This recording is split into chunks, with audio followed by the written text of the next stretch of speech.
चाषी भाई एवं मां मानंकु आम पृष्टि बगीचा उपलक्षे विहन वितरण कार्यक्रम अनुष्ठित।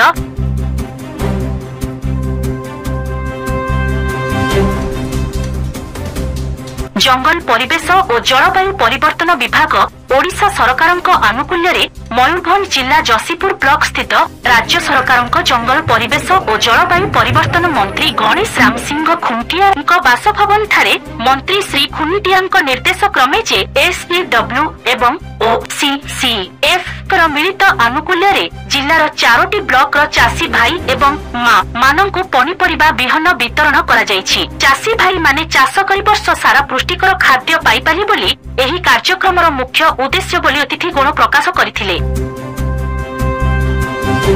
मयूरभंज जसीपुर निहार रंजन महांतंक रिपोर्ट STV न्यूज ओडिशा 24।